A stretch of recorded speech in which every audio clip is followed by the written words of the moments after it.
My name is Dylan Sara. Welcome to the Drawn Together show. Join me for this series of conversations where we create together, share our shared experiences, draw and paint portraits with wonderful, inspiring, creative people. If you would like to support the show, then consider becoming a Drawn Together VIP, where you'll receive invitations to our after parties where we keep the conversation going and keep on working and learning together, deepen our conversations, and just spend time making cool stuff together. You'll find the link to become a Drawn Together VIP in the show notes. Thank you for being here and enjoy the show. So, welcome to the Drawn Together show. We have Nice. Aniekan Udofia as our guest today. We Yes. first got in touch like early last year, being like, Mhm. Aniekan, do you want to come on the show? And now you're finally here, which is so nice. And Yes. Thank you very much for having me. thank you for Appreciate being it. here. It's so nice to have you here. It's really nice to sit here together, and everyone who's here in the live chat, welcome. It's wonderful having you here. Thank you so much for being here, Aniekan. It's been Yeah. amazing Thank you. getting into your work more and more. And it's kind of mind blowing how much you've done and what you've been up to over the years. And Yeah. thank you so much for joining us. Yeah. Thank you for having me. Thank you. I have some of Aniekan's work to look at, and you can all start drawing. I can get my reference here and I'll scale it up for you, and you could grab a screenshot. I created a really nice Dropbox link where you'll be able to get the reference added to the description. And perhaps you could tell us about this reference, which is super cool, as I get this link Yeah. ready. Yeah. Absolutely. So this reference was a part of the Reloaded series, and I wanted with Reloaded or Return of the Shaolin Pencil, I try to pick different themes from different genres. So this particular one was steampunk. And I started like looking for a lot of steampunk themed things. And so as you can see, um I like to dress up as the reference sometimes. And even when I use people for reference, I like to have them, kind of get it. I want to get as close as possible to what the final is going to look like. Mm. So with this one, and I have a lot of hats. So the hat part was easy. But going to the stores and collecting all those little things like the goggles and gloves and pocket watch and things like that, that was super fun to do. So yeah, so this reference is one of my favorites because I ended up doing like about 3 or 4 pieces from this theme, the steampunk theme. And each time I came up with like something new and something edgy. Like one of them, his hands are, I think one of his arms are glowing. Like it was Mhm. like a failed experiment, and now he has that glowing arm where he touches someone they ferment or something. Yeah, I can just bring that one up. You've sent some incredible images Yeah. through. The link is in the description for anyone who wants to grab the reference. Yeah, it's so interesting. You have so many different like storylines going on, and initially, and I guess what a lot of what you've been doing and is transported outward to the world is your mural work, which is Hmm. amazing. Yeah. And as I was looking through some of your posts and your work, I somehow saw that we knew some of the same people, and we both attended the Smart School mentorship Yeah. program. So that Yeah. was really cool. And I see that Yeah. there's a quality through in some of your illustration style work, which Hmm. is very reminiscent of that group of incredible teachers and people that are practicing there. So Absolutely. yeah, it's fun. It's fun to see how that ties into your murals, but also how um, in your illustration work that there's that the Hmm. influence of the illustration world kind of Yeah. coming through. And yeah.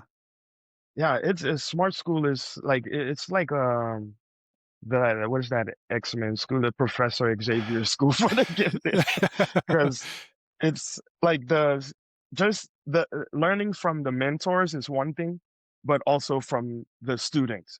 Hmm. It's like, like because like the thing I liked about it was everybody had their own theme, Yeah. so to speak. So it was sometimes you'll see someone working on their full blown project, from the 14 weeks. And, I was so inspired by that because, like and then the blind spots also, and then applying someone else's skill set or style too. So that was just the best experience ever. Mm. And that's all I wanted. I just wanted to go to an art school like that. Yeah. It's yeah, it's a really I'm glad I got to do it. yeah, it's so cool. It's really an incredible group of people teaching. And I also I didn't go to art school. I studied architecture, and then I found the illustration masterclass, which Rebecca Gay founded, Hmm. and the faculty of Smart School. A lot of them, if not all of them, I think, have taught the illustration masterclass, and Yeah. just to be like immersed in their experience in teaching and the other students and the incredible work everyone's doing and everyone going through where they are at. And some of them are already established professionals, and some are fresh out of art school or have never been to art Hmm. school, like me at the time. Hmm. And that's really interesting to see because you've been doing a lot for many years, and then Hmm. I guess somewhere along the trajectory you decided um, to take a mentorship program. So what kind of led to that? Yeah. Um, So I really love that. The thing was I was trying to learn how to paint and draw digitally, and at first I was against it. Like, no, this is fake. It's not, as real and raw as traditional. So from there, I decided to, eventually I decided to learn that just to try out that medium to see what it looks like. And from there, I've always wanted to improve in certain areas of my skill set, even till today. mm, I still like if I see like there's a area that I would like to improve on. And luckily now that we have these mentorships, you can just go online and find like a good school that fits you, or even like something like this where drawn together where you're doing it live. And like I showed you earlier, like I was kind of copying your your style with the shapes. yeah. But things like that, if you stay in that one space, you don't discover it.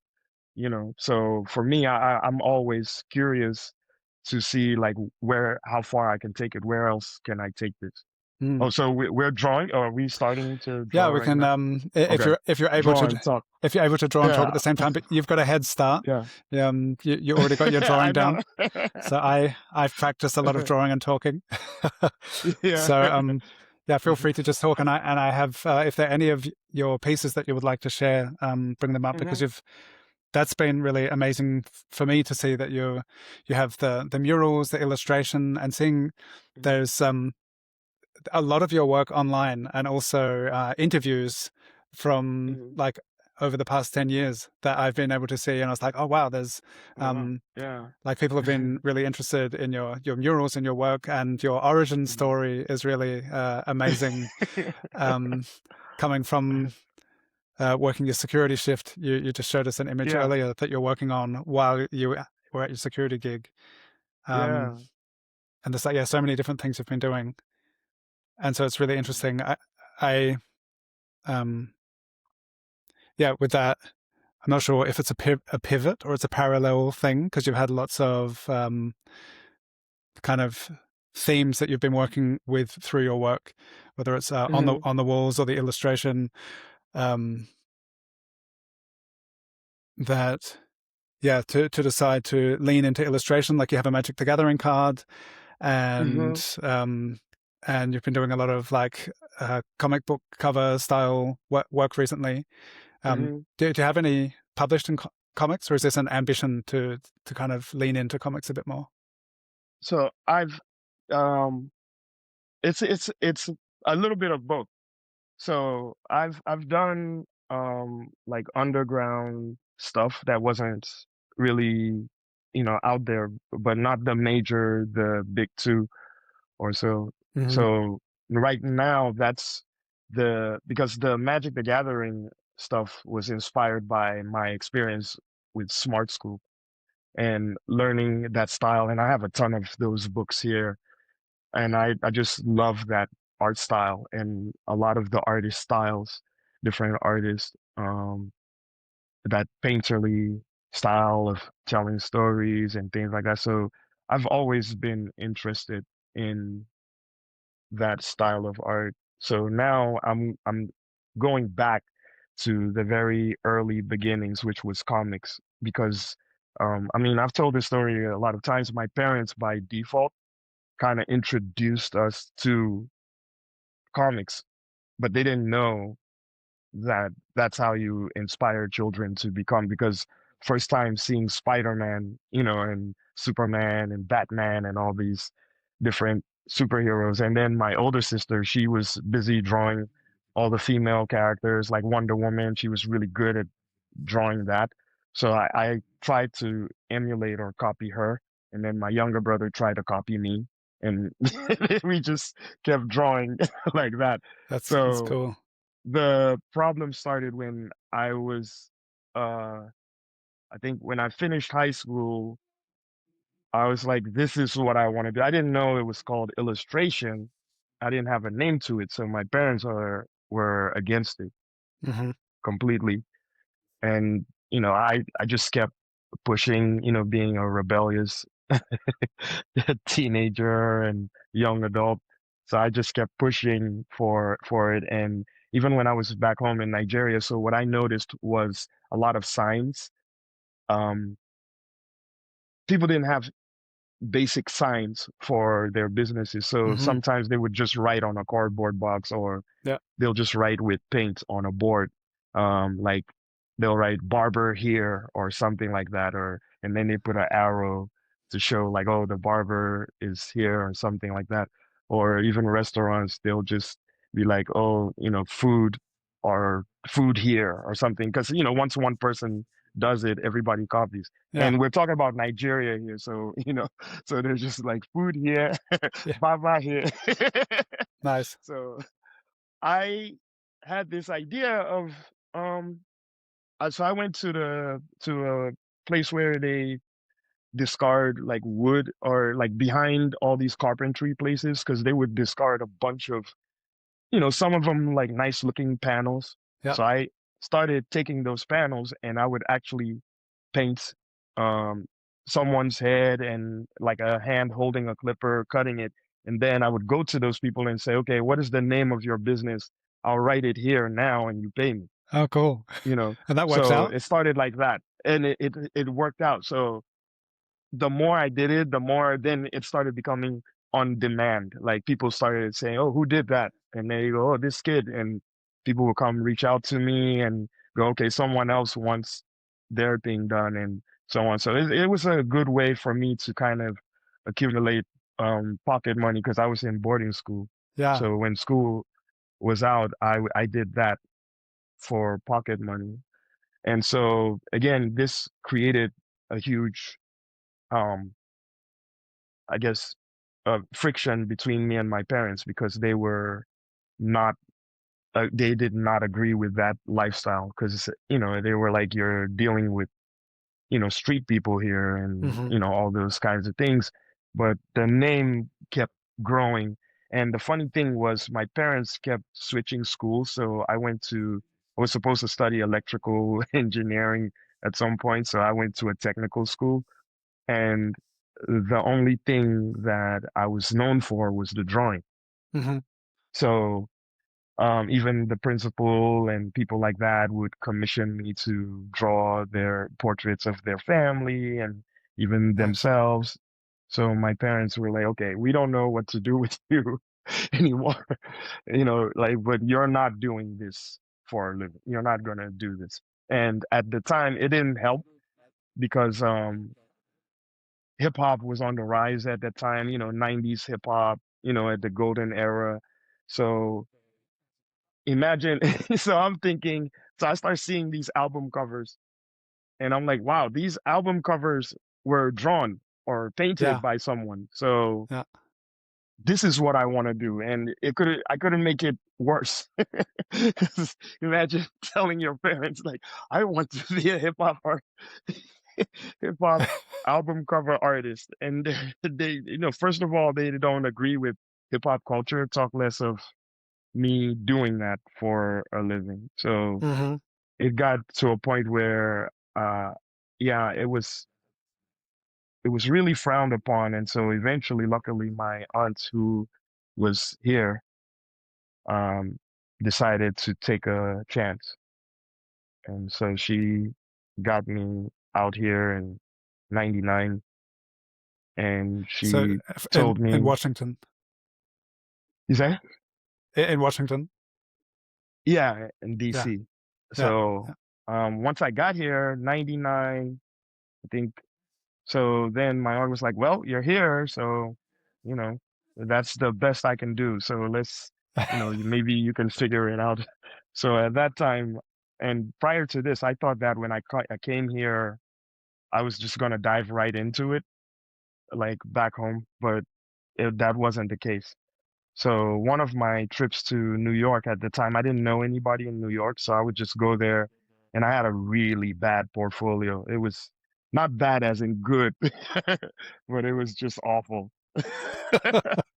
So So it I was kept, kind of like the painted barbershop signs that taking yeah, that same ethic to New York and just walking in and being like, this could be yours. And right. yeah. Exactly. I tried that same recipe, but it didn't work, and uh, I luckily I stumbled upon School of Visual Arts, Hmm. and and along the line, a lot of people that were working at those magazines at the time would advise me on how to build a portfolio, how to get the work to look more, as they put it, printable. Hmm. Because the work, according to them, the work looked good, but it's not good in quality for editorial stuff. Yeah. So at the time I was working security, so I was super pumped to get feedback from actual magazines, and so I would practice at the security job. A lot of the stuff from my portfolio in the early days were just hip hop artists because that Hmm. was the market that I was shooting for.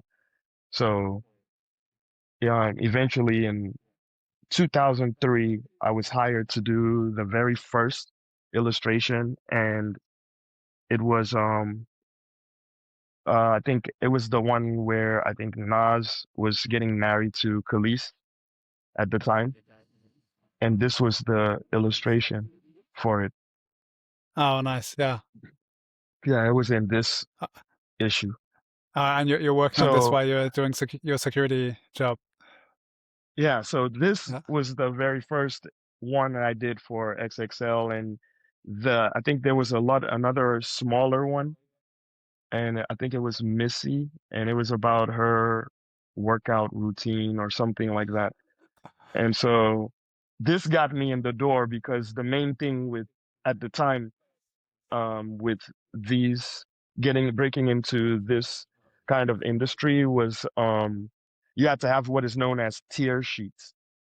So a tier sheet is basically that, like that page that I just showed, like this page. So Yeah. you tear it out and that's your portfolio. Okay. And if you have a bunch of those, then Oh, you were higher, you ranked higher in terms of, okay. To show that you'd yeah, already been published. Oh, okay. Okay. yeah. Um. So from 2003 to I think 2012, I worked with them. But then because of that, I also branched out and worked for other magazines as well. Like, oh yeah, I also did this issue. I had I think, let me see here. 'Cause I think that was when, oh yeah, I did this. Oh, cool. And had So this that been, was, is this also you walking in to the publishers and being like, I've got to work for your magazine? Um, yeah. yeah. So and at the time too, my work was starting to get a little more polished. Like it was starting to become more, quote unquote, printable. Hmm. So that was, and then this issue, I did this piece here of R. Kelly and Baby, and it was around the time the speculation started. So a lot of people who were supposed to collab with R. Kelly were now pulling back. So Okay. that's what this was about. So betrayal, Hmm. so, and that was, and they would, but I really loved this working on these editorials because they would just give me a headline, like, and I felt also like, ooh, I'm getting first dibs on industry gossip. So, so Cool. for some of them, so like even and then some of them like this, I think it was this issue here with Snoop Dogg and the game on the cover, and I did E40, and at that time they were talking about how he created his own language. He's holding like his linguistics book. Cool. So What? my style at this time was more like trying to lean more towards caricature and you know um like realism also.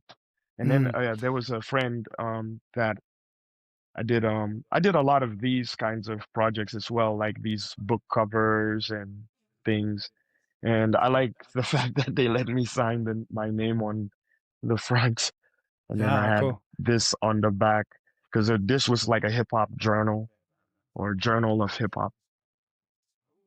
And again, you see like how everything is leading towards the hip hop genre. And so I ended up working for this magazine. They had these mini magazines out. It's almost like a zine or something. They were Oh called yeah. Frank Nice. 151. Hmm. So I did this. I worked with them too for a long time.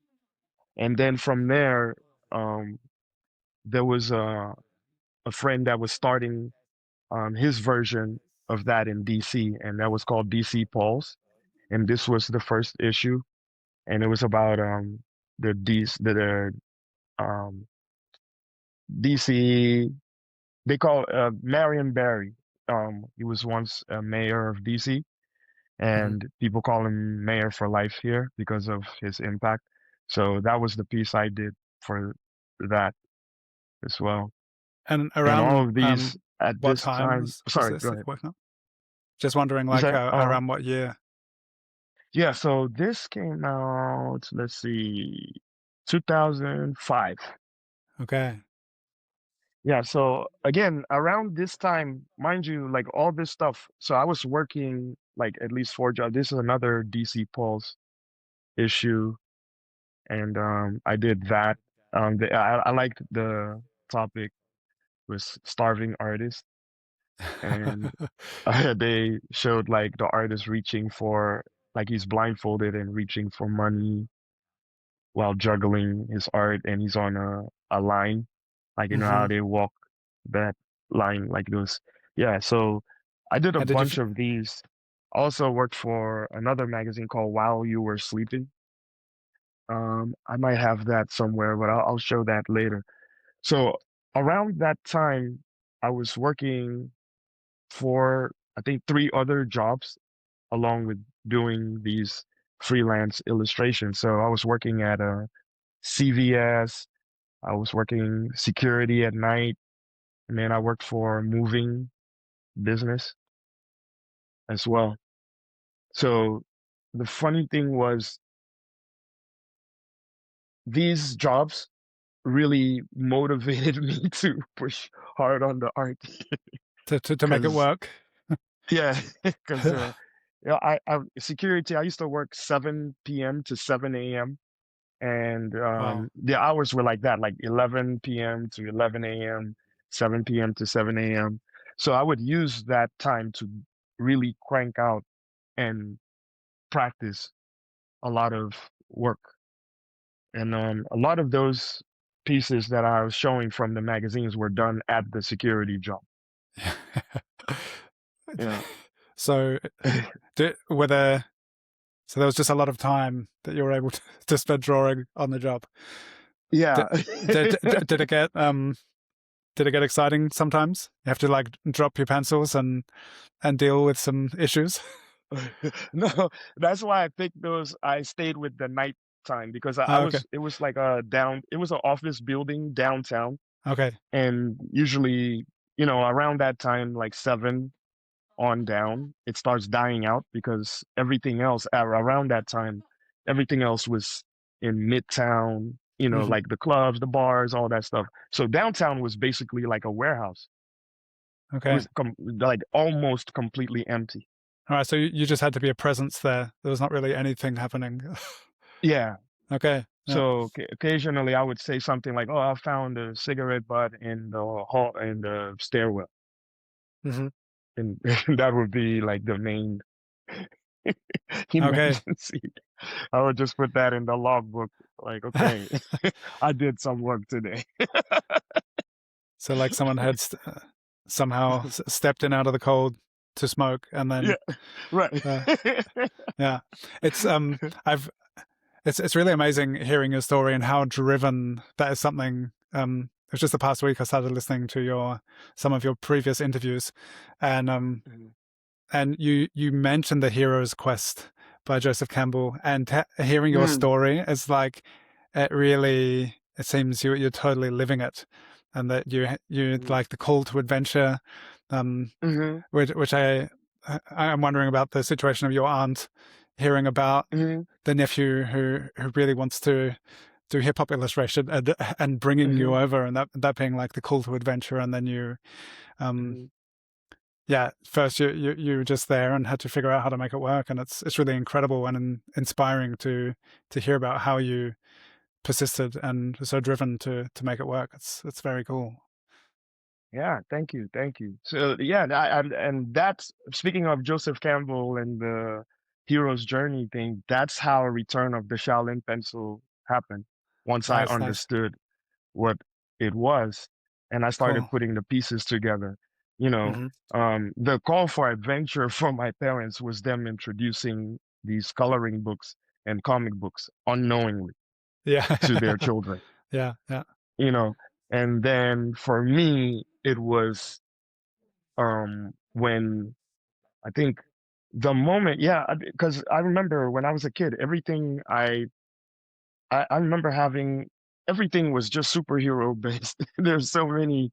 It was almost everything I owned was, it had to have, till this day, and that's why, like, returning back to comics now, Hmm. because with the hero's journey, you have the separation, initiation, and return, and each time, there you return, you level up, and then, Yeah, and that's why that curiosity for me is always the thing. So, um, going from, I want to do hip hop illustration only to, oh wow, what is this? I'm doing, like, I started doing art shows, and I started with group shows, like maybe put a couple of pieces in, and then eventually I started doing my own solo shows. And the way I worked was, I did a lot of series. So I have a series called I had a series called It Was Written, and that's because of my love of hip hop and the lyrics. And I wanted to take the lyrics and translate them into visuals. And that was very interesting. And we did a collab show with this other artist that was also into the same thing, called 181. And he was actually originally a graffiti artist, but when he heard about the idea, he wanted to collab on that show, and it's really cool. So, yeah, so I have the It Was Written series, and then I had another series called Can You Dig It? And it was about the 70s. Because I was watching a lot of 70s documentaries and I saw like I really loved the style and fashion, the music and all that stuff, the funk. And so I created a lot of pieces based on that. And then from there, I became homesick. So I created a series called The Village B-Boy, Hmm. which documents me being in Nigeria. And they used to, it's funny because now it's all accepted, but back then they used to call us "What's up, boys?"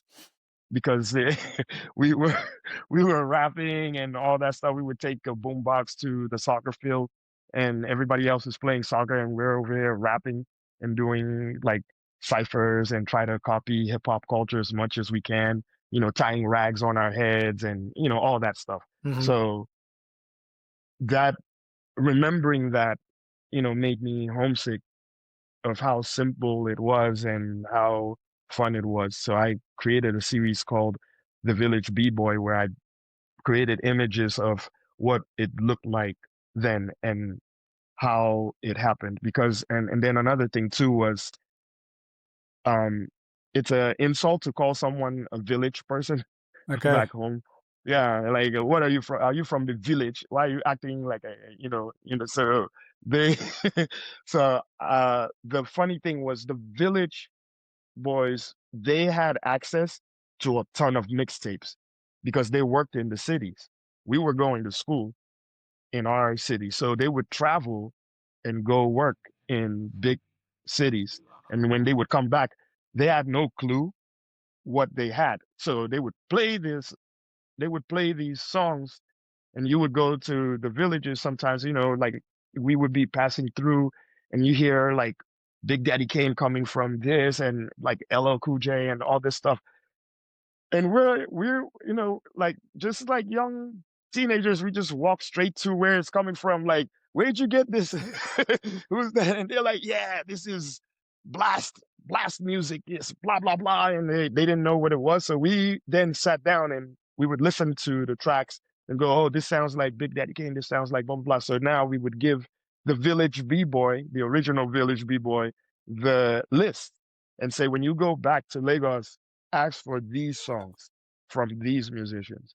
So Yeah. now we started accumulating mixtapes, and then eventually it spread it throughout Nigeria, where a lot of these record stores started opening up, where they would dub music from CDs or vinyl onto tape, Yeah. like the 90-minute Maxell tapes and all that stuff. So that's that was what we were doing. So I remembered all that, and I did the series called The Village B-Boy. Now, Reloaded came about at some point. I started branching out and trying to do social commentary art, Hmm.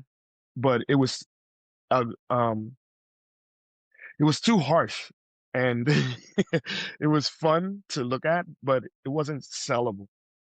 But I had a lot to say at the time, so I I started a series called The Sickness, and The Sickness was like how you look at someone's work and you go, yo, that's sick. But at the same time, we're sick, Hmm. like with some of the stuff we do, Hmm. as human beings. So I was trying to address a lot of that and it kind of fell on its face. It was cool. I did have some fun because there was satire in it, but someone pulled me to the side and said, if you have to sell, if you intend on selling these pieces, you have to find a medium, like a middle ground where it's like you're still making a point, you're still, speaking your voice, but it's something that more people can relate to enough to get. And I refused that call to adventure. And I Yeah. was like, Yeah. no, that's not an artist. This is rebellion. This is war. So after that whole um, sickness thing happened, I took a little bit of a break and I thought about it and, like, I started looking back and I think I sent you some of the images of, because I had this sketchbook and I was just, so see, like this to show you my mindset. Let me see if you can read this. Like, it's like this quote from Pablo Picasso, and I'm trying to see it. Okay, there. So it says, "No, painting is not done to decorate apartments. It is an instrument of war." Hmm. So I that was my mindset then Hmm. before Reloaded. So at this point, this is some of the can you dig it concepts, Okay. 70s Yeah. afros and things like that. And I'm trying, I was blank. So, like just drawing random stuff and trying out mediums. I think this was a oil um pen or something like a paint pen. And hip hop, I'm That's still so doing a cool. lot of hip hop Yeah. stuff. Yeah, like Lil Wayne, T.I., and I'm trying out again. So, moving up to, something like this, like Bruce Lee, one of my favorite characters to draw, you know. So I drew this and kind of pinned it to cut it out and put it in there. So again, can you dig it stuff, 70s themed, Hmm. Jimi Hendrix.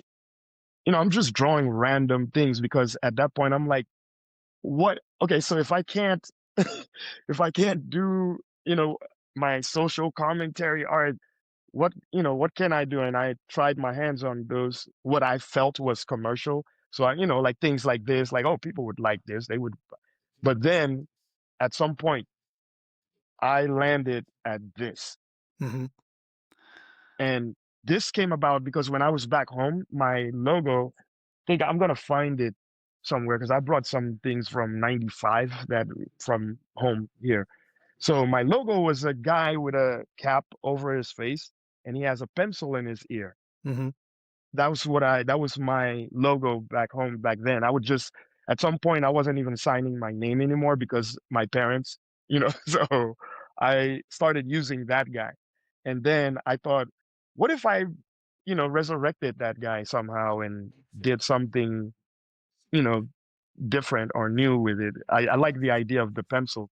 And that's where the beginning it was called let me see if I can like yeah it was called the Evil That Pen Do series. Hmm.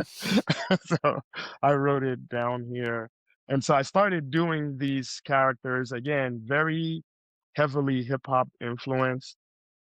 You see like things Yeah. like that. Yeah, I have a couple of those that you sent me. I can bring them up Yeah. if I So figure it yeah, out. So yeah. when was this again? Like in the chronology of. So this is like 2000. I want to say 2008 or so. 2009. Yeah. So I'm starting like very slow, and just like again hip hop themed things, and I started building out the whole Reloaded thing, and it slowly but surely became what it is now. And the funny thing is, I think you guys are the first people to see this publicly. So this is what the Reloaded series has grown into. Oh So wow. I have these characters that I'm gonna put out later. Yeah, So there's these are, yeah, characters based on the Reloaded series. okay. Yeah, it's Yes. so anything Reloaded series. No, wait a minute, because there's the pencil is a recurring theme Mm-hmm. in your work, and This there is was another one. um It's like this little girl on the bike. so cool. Yeah. So this is the next level that I'm taking the Reloaded series. But yeah, sorry, you were talking. Go ahead. Yeah, that you've so it's interesting to see that now in three dimensions because Mm-hmm. you've yeah, this idea that you've taken of the pencil, and I've heard it in other conversations. This idea that you, um, my first association was, the pen is mightier than the sword, Mm-hmm. and when I was seeing these, because you're definitely like in these images weaponizing the drawing tool, the pencil, Right. and um, and then to see it it's incorporated into so much of your work, and it then comes through in a lot of the murals where it's a much more a kind of a peaceful representation. You've got it in the Return of the Shaolin Pencil, Yes. which I think, if I have a look over here, just scrolling through these few that you sent, Yeah. um, and then yeah, so there's then it's so this is like, I guess, bridging the gap between Reloaded and the Return of the Shaolin Pencil, where you've got this Right. like martial arts themed, and this idea that Hmm. if you break a pencil, that you can resharpen it, and then you've just got Right. more pencils. Right. So it's such an interesting idea. The idea of by trying to disarm, yeah, like a hydra, exactly. So Hmm. cool. And this Hmm. idea of yeah, Yeah. that disarming So creativity that's, can lead to more creativity is a very hmm interesting kind of idea. yeah. So that's, I finally realized what, I finally got the advice. They weren't trying to hinder me from creating, but they saw something of potential. And so, oh yeah, this is one of my favorite, the Wu-Tang piece. Yeah, it's so cool. And Thank you. Thank you. yeah, and it's amazing seeing like because it's so compelling, and it's so interesting that you have these storylines and these worlds that you like dive into to focus Mhm. on, and it's really interesting to see how they've persisted and grown and have like new reimaginings, and then the crossover. So that's Mhm. really cool to see the hip hop and the Wu-Tang Shaolin element, and the pencils are in there, and it's like it's just bringing so much of it together in such a Yeah. amazing way. It's really cool. Was Yeah. was this one Thank you. published, Thank you. or this is just for fun? No, that was for fun. Oh, it's amazing. 'Cause around the early when I sometimes I use music for inspiration. So I was listening to Return to the 36 Chambers and I was like, "Oh, Return of the Shaolin Pencil," you Yeah, yeah, know. So yeah, it was just like background, and so I thought like why not make Wu-Tang into the series as well. yeah, So yeah, there were a lot of yeah, these series have had a lot of iterations, and I've gone through different uh like different concepts and ideas on how to push it and try to keep it 100% at least to the theme yeah. that I enjoy. And So yeah. it's really interesting because I wonder, there's a lot of that. Like, what is the process then of transitioning to the mural work? Because that's something which is, you say, is very, it's public, it's to be witnessed and enjoyed by many people, that it becomes something beyond what's in your sketchbook and your personal work that you make. Hmm. um, and that's something where I think there's this incredible sense of empowerment and creativity and encouragement that comes through in a lot of your mural work. And Well, thank you. and yeah, it seems just like a very elegant flow between these ideas of like the hip hop style, or even Hmm. the steampunk pieces, where it's like the pencil as a weapon, within that context, and then when it's on the wall and there's Marvin Gaye singing and there are pencils um, Hmm. radiating out, or there's kids playing and pencils around. It's like Hmm. it's so interesting throughout all of your different worlds and storylines that you're working in. The pencil comes back, and it's like, oh yeah, that's it's a very interesting to see that symbolism that you're using returning through what Hmm. visually look like very distinct worlds. It's so interesting that you're doing all of these different Yeah, things, but they're all like thank you. Yeah. interwoven. So And that's the fun part about the public art is that you get to share it with people and there's a broader audience. And the great thing about that is that here in DC, a lot of people relate to it and it's almost like it's their own. So when they see it, they go, "Oh, I saw a mural. and I was looking for the pencil, and as soon as I saw it, I knew it was you, you know. So like even with this particular piece, which is titled Namaste, Hmm. and it's like it's funny how many times people have told me like, oh, all I saw was the pencil on her neck, and I was like, wow, you know. So even as subtle as the pencil is in this one, Yeah. because the other ones is very out there. Yeah. So as subtle as the pencil was in this one, people still recognize that it was there and making it their own and really enjoying. And so for me, it became it. I guess I was able to give back to the community because you know they're the ones enjoying this. And a lot of these murals, you know, you paint them and you're gone, Mm. but they remain in these people's neighborhood. So I usually try to think about it as like if I was to see this every day, you know, like if something, if I was to put up something that I would see every day, how would I want it to look, Yeah. you know?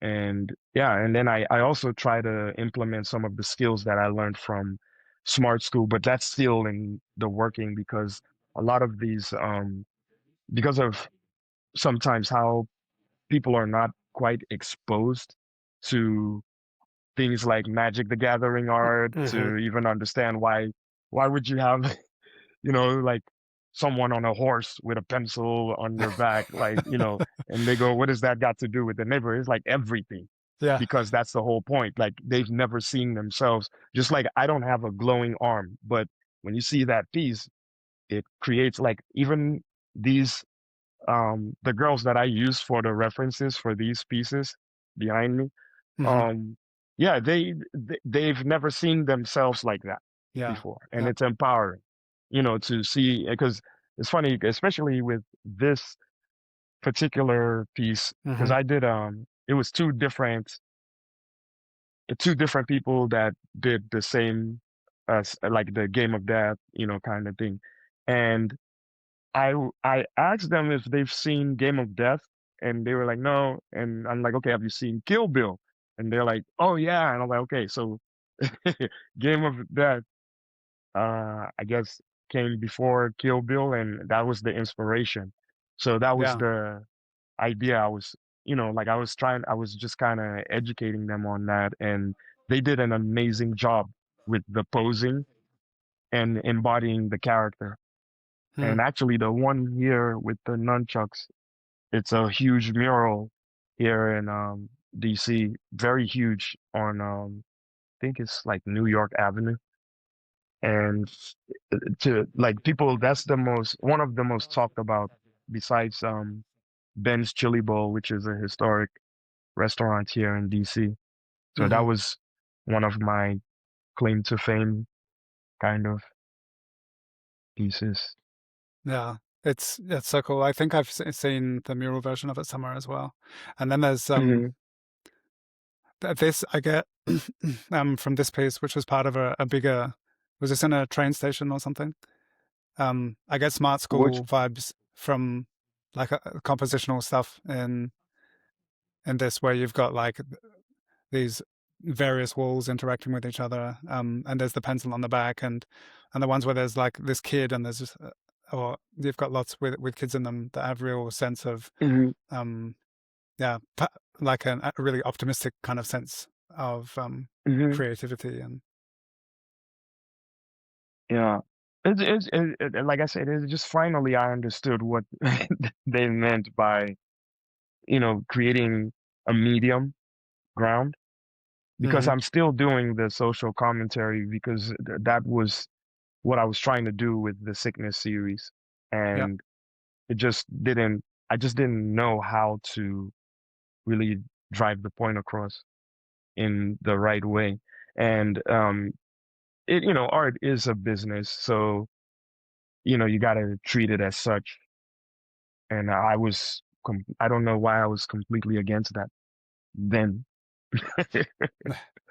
Maybe because I had a cushion of the extra jobs that I had Hmm. at the time, or I was just, you know, being young and wanting to quote unquote do me. Yeah. So, but I totally see what all the fuss was about in terms of doing something that is like you, but it's also commercial enough to share Hmm. with everyone while still delivering the message. Yeah. So now, even with the 3D stuff that I showed you earlier, Hmm. even that direction is another interesting and I want to see what happens from that, you know. And the like so because this one was is basically, I want to see if I can something for kids, just like when I was a kid, or even, it could be for adults as well. But, something that I want to do this, like, I want to see this as a huge, like a much bigger sculpture, you Yeah. know, Yeah. and that'll be the next level, like to take it from here. And then, so I'm going to do these figurines that are based on these characters from the series Cool. And what and is then build it out. the process of getting, like, who's making those? It looks very, very, very cool. Yeah, it's I actually found them on Instagram and I reached out and it took a while for them to finally get it done, but it was that would at least it gave me an idea of what it would look like, the Hmm. prototype. So I think they're called Zig or something, Zig 3D something. And so I gotta check that again. But yeah, so I reached out to them and showed, because they can take your 2D artwork and turn it into 3D. So I just ended up doing that, trying to see what it would look like. And then once I saw that, I was like, okay, I'm in. Oh, I'm all cool. for it. Yeah.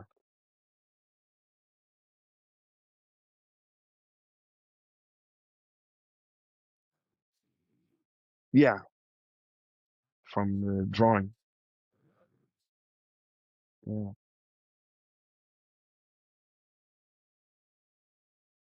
Do do people in the chat have any questions? Because I'm just thinking we're heading towards the hour mark, and after the first hour, we started a bit late, but we're going to head on over to Zoom for the after party, and for all of our Drawn Together VIPs, and there's a link in the description for that if you want to join. We will be able to hang out in Zoom and keep working together and keep talking together. But if anyone has any questions they would like to ask in the chat now on YouTube, then please do. Um, it's been wonderful listening to your stories, Aniekan. It's Oh yeah. Thank you. Thank you. Thank you. Thank to, you again for having me. This has been long in the making. yeah, yeah. From the time you reached out. Because I've been watching um the show on YouTube sometimes when I'm working. No, cool. So you guys got me through a lot of work. That's so I nice. just really enjoyed, just watching and, listening to other artists process and story and Yeah, how they came up. And so yeah, you know, this was definitely an inspiration. So when you reached out, I was super pumped to be a part of.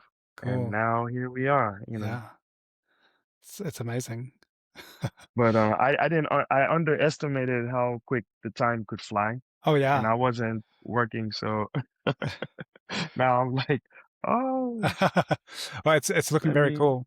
And as we move to the after party, Mm, also for those who have yet to attend our after parties, we're in Zoom, and our three workspaces are going to be spotlighted, so you'll be able to see the three of us continue to work, and everyone's welcome to talk, to speak up. Um, and it's a really fun format and a nice way cool. to continue the conversation. Mhm. Um, Oh yeah, I'll and so try this. a question we had, which was really good. Kiki says, "Tell us about your trip to Brazil, please." That looked Oh. that looked amazing. Oh my goodness, So Brazil. how did that come about? Yeah, so I'm trying to do more international work. Work with international artists. Do more, international type stuff. So luckily there's this organization called Events DC here.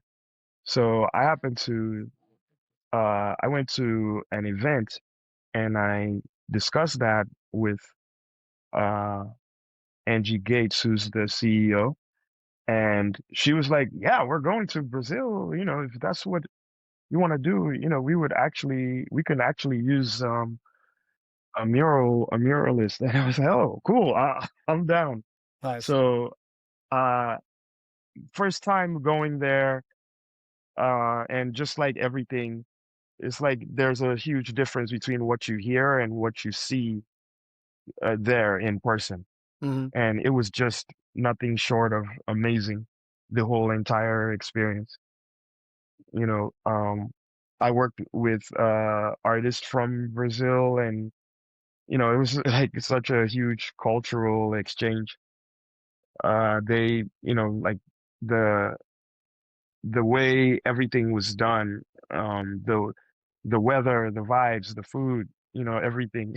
Hmm. So just being able to, and then, discovering the similarities, like, oh, this other artist is like, I started with comics too. And people shared their sketchbooks and things like that, like the images in their sketchbooks and murals that they've done. Yeah, that was a super fun experience. And I actually went back. We were invited back because it was Carnival this year. Oh, So nice, nice. we were invited back to indulge in that. So this second trip was more fun because I didn't have to work. Hmm. So I got to, uh, indulge more in the fun activities of Carnival. Yeah. And so, yeah, Brazil was real. It was super exciting. And I'm hoping I want to do more international work. Yeah, it's amazing. Like seeing Mm, your when I saw those posts, mm, and yeah, it was just like so exciting to see. It's like, oh wow, yeah, you're there, and that looks amazing, and it looks like so much fun. yeah. Um, yeah, I've been wondering. I've done a couple of murals, Mhm, and I would love to do more. And it yeah. has not yet happened. Well, it has a little bit. I've Mhm, had some stuff I've been working on at a hotel, but yeah, the mhm, idea of like traveling, and when I look at your work, you've done so many, and I wonder what the process was like after the first mural. Like, did they just kind of like was it just like a domino effect? It's really incredible to see the sheer amount of murals and public art you've done. It's mhm. really exciting. Thank you. Yeah. So the thing was, to be honest, my first couple of murals or so really sucked. They were really bad because I didn't know how to use spray paint. Hmm. So I would try, and I wasn't. People in the past, even when I was doing all the illustration stuff, people would come to me and say, "Hey, have you done murals before, or would you be interested?" And like, believe it or not, I actually turned it down. Hmm. And again, just like the hero's journey, you have the call to adventure. The next thing is refusal of the call, and then Yeah. eventually you cross the threshold. So I, because there was this one mural project where it was strict. It was supposed to be a graffiti abatement thing at the time. So what they wanted was to. That's why the requirement was you have to use aerosol for the murals. So I was able to talk them down to, can it be 50-50? And they were like, okay, sure. And the work really sucked. No. So what I did was I went underground and started hanging out with a lot of the graffiti artists here, and just to learn how the can works. And Mhm. they were very, um, generous with sharing that information. So I slowly but surely started building out the skill set. And the Marvin Gaye mural was the after learning how to use the spray paint. That was one of the first ones I did. And I looked at it and I was like, okay, this I can stand by. Mm-hmm. This is much better. But the the really bad murals are still up, actually.